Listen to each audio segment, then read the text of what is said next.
So there are some Democrats that are doubling down on the Joe Biden was totally fine. Y'all like the video right here? And check this out. I want to talk about this, that Joe Biden's mental health when he was president.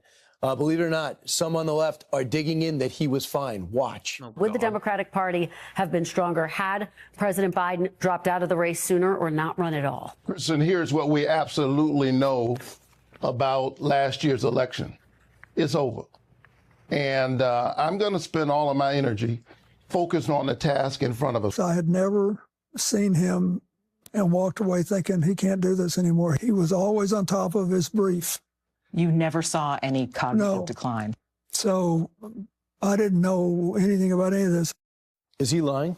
Well, I don't think it's accurate what he's saying. I mean, I read Tapper's book last week, and they admitted what we all saw all the time. I always say the left has a template.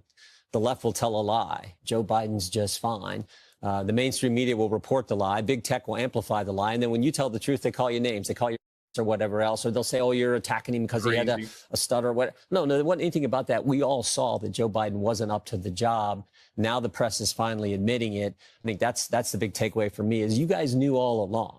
And there were a core group, and this comes out in the book, there were a core group around the president, Klain, Zients, Donlin, Ricchetti, these key guys around the president, who, according to the book, were making all the decisions. They were running and they were running the protection from Joe Biden, making sure no one really got to see him any worse than what we did. So, the idea that he's fine is just everyone knows that we all got common sense. So Comer's coming out and he's saying I'm on oversight, so I want to start bringing these people behind closed doors. Why bring them behind closed doors? Why not just subpoena them and put them in front of everybody? Well, answer these questions. Yeah, there's typically a rhythm to how this stuff operates in Congress. And I mean, I think last Congress I did more subpoenas than the rest of Congress combined. But typically you do a letter first.